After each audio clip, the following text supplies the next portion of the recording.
The Puck Portfolio with Andy MacNeil.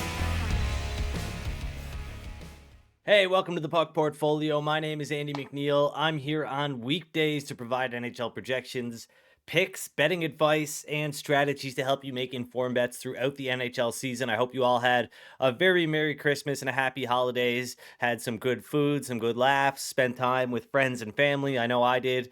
Didn't feel like much of a break.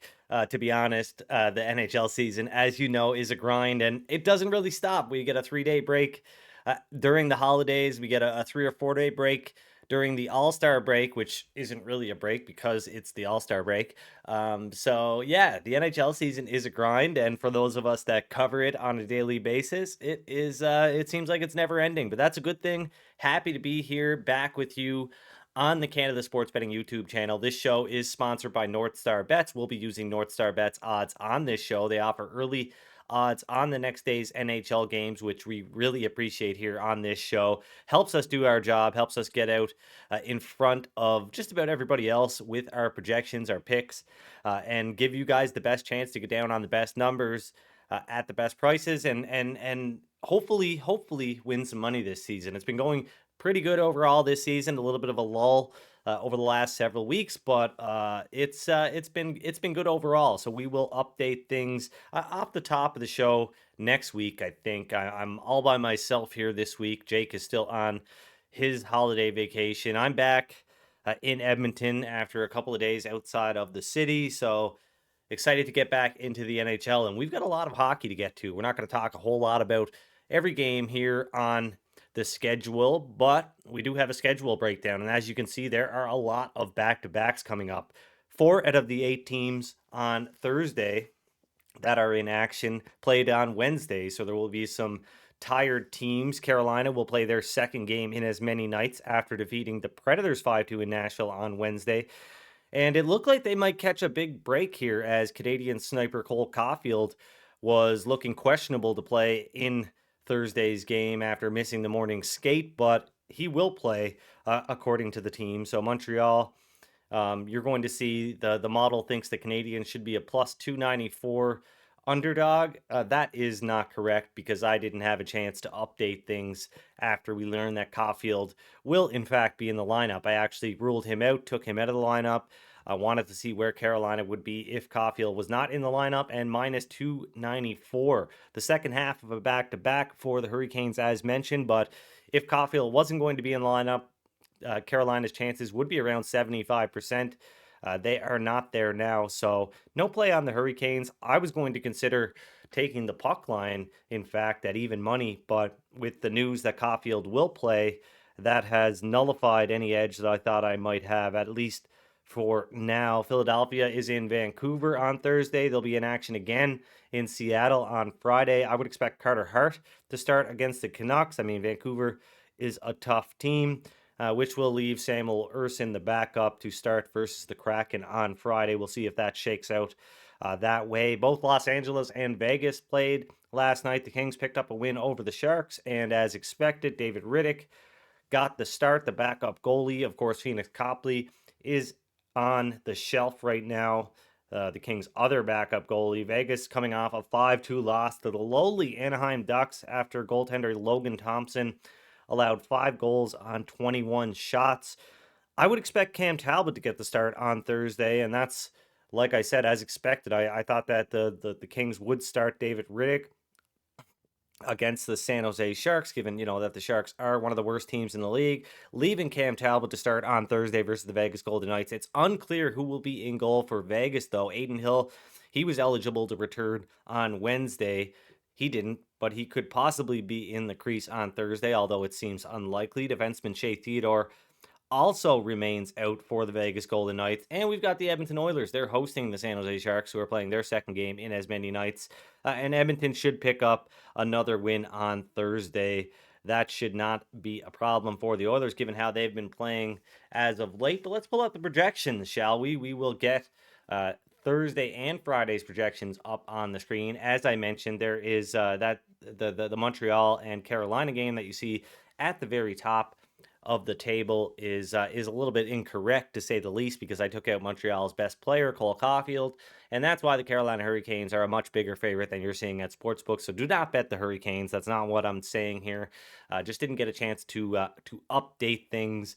So yeah, Montreal plus 205 at NorthStar Bets, Carolina minus 250, and I would imagine I would bring Cole Caulfield back into the Canadiens lineup, and that price minus 294 would probably move and resemble what we're seeing at sportsbooks around that minus 250 minus 260 range, because Caulfield is such a big difference maker, the Canadiens best sniper, and if he wasn't in the lineup, that would be a big change. But looks like he's going to be in. The Canucks minus 139 favorite according to the projection model. They've got a 58.2% chance of beating the Flyers.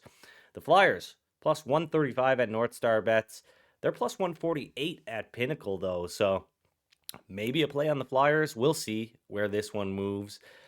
The Los Angeles Kings, as I mentioned, Cam Talbot probably getting the start, and we don't know who's going to start for Vegas, so a little bit of guesswork here, but this one's basically a coin flip, and that's why, we're seeing the Kings minus 105, the Vegas Golden Knights minus 115, depending on where you look. You might see the Kings at minus 115 and the Vegas Golden Knights at minus 105. Well, regardless, there is no value on either side, at least not right now.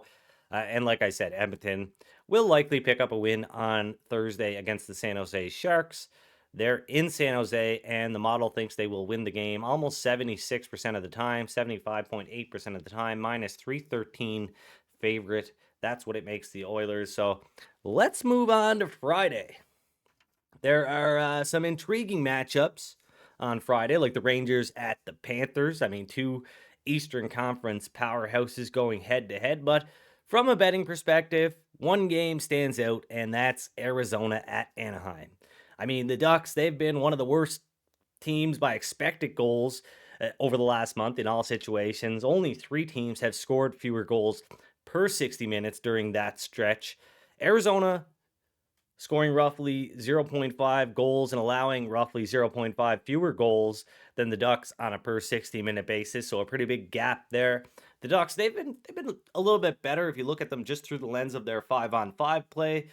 They've been better at 5-on-5 than they have on special teams, but that has not translated into a positive goal share. Anaheim has scored just 41.7% of the goals at 5-on-5 over the last month. Not to mention, the Ducks' star rookie, Leo Carlsson, is expected to be out until late January. Now, the model says Arizona should be a minus 142 favorite, 58.7% chance of winning the game. So my best bet for Thursday is the Arizona Coyotes on the money line at minus 125. That's the best price in market right now at NorthStar Bets. So I'm going to lock that in before I forget here.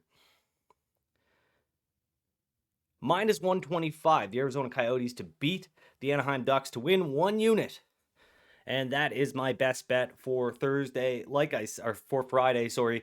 Like I said, this is we're trying to get down on the best numbers, and I'm pretty confident that this minus 125 that we're able to grab on the Coyotes is going to look real good in hindsight later on today or tomorrow. So I'm okay risking this one right now. Nashville is the only other team that I'm really considering placing a wager on at this time, but I'm not so sure the plus 106 odds that we're seeing at NorthStar Bet, which are the best odds in market right now.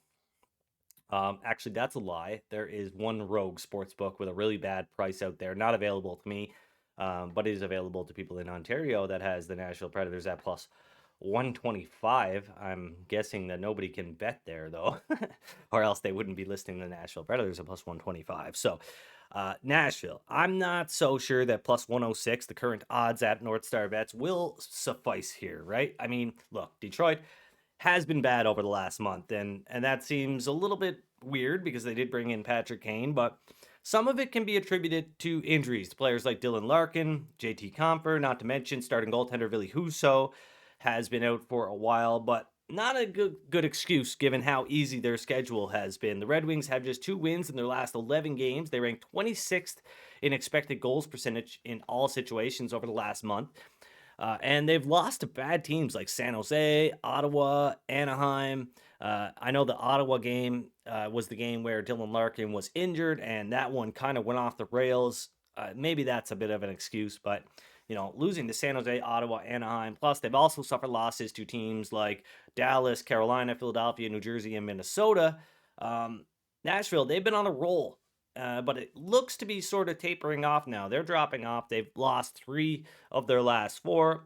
The Predators' underlying metrics are better than Detroit's year to date, but lately they haven't looked as good. So I'm a little bit apprehensive here to hesitant to back the Predators at plus 106, jumping at the first price I see. We could very well see some sports books open up with Nashville around plus 115. That would not surprise me, and I would be very happy that I waited. So I don't want to kick myself later because I jumped at the plus 106 price. The model thinks this one is a coin flip, 50%. James Reimer expected to be in goal again for the Red Wings. Of course, Alex Lyon, Billy Husso, both injured right now. Michael Hutchison is the backup for Detroit. So Reimer, he has not been good as of late. Over the last month, he's allowed roughly 7 goals above expected. So if you compare his workload to that of or if you compare Reimer's workload, um, you know, just based on shot quality, he's been well below average. An average goaltender would have saved the team approximately 7 more goals than Reimer has over the past month. So James Reimer has not been good for the Red Wings. Of course, Detroit takes a lot of penalties, and that is another detriment to the team. So yeah, I'm gonna consider Nashville at some point, but right now my best bet for Friday is the Arizona Coyotes minus 125 to beat the Anaheim Ducks on the money line to win 1 unit. I'm sure I will possibly find something. I'll guarantee that I'll find something on Friday's show for Saturday, but you never know. Maybe we'll lock another bet in for Friday on Friday's show. But for now, for Thursday's show, just one bet for Friday, no bets for Thursday. Just taking our time, getting back into the swing of things here. We don't want to reach too much. We saw on Wednesday just how wacky of a night that was. Several big favorites losing to some teams that they had no business losing to. And that's the kind of thing you can expect maybe it's out of a break like the ones that a lot of teams just have. I know. I mean, anytime, and no matter what you're doing, if you're coming off a holiday, it's really hard to get your head back in the game. And the same goes for going into a holiday. Maybe you're thinking a little bit too much about having some time off. So remember that when the All-Star break rolls around, which will be here before we know it. So Arizona minus 125. That's my best bet. That pretty much does it for Thursday's episode of the Puck Portfolio. I'll be back on Friday with another breakdown of Friday's games and a look ahead to Saturday's NHL games. We've got a big slate. Lots of games to get to. Just going to throw up the schedule breakdown again here. And you can see there are a ton of back-to-backs coming up to end the month of December. This is going to be a grind here over the next few days. Hopefully we'll find some winners and increase our bankroll a little bit, grow our bankroll a little bit more, grow it back to where it was before we hit a bit of a skid as of late. But anyway, still doing pretty good on the season. And I'm happy with the results so far. Not everything is going to go our way all the time, like it was early in the season in November, especially. But hey, still getting you down on good numbers more often than not, and we'll keep plugging away here. So that does it for Thursday's episode of the Puck Portfolio. If you have not already, please like the video; it helps out a ton. Please subscribe to the Canada Sports Betting YouTube channel. That helps out a ton as well. And of course, check out NorthStar Bets via the link in the description below. Check out some great NHL odds on the next day's NHL games, maybe even on today's NHL games. You never know. Check it out, see what you find. Lots of stuff, including obviously the main markets, but player props, etc. And some shot props as well, which is really cool to get team total shots on goal and things like that. Maybe we'll dive into that a little bit more throughout the season. But anyway, thanks for joining me. I will see you again on Friday.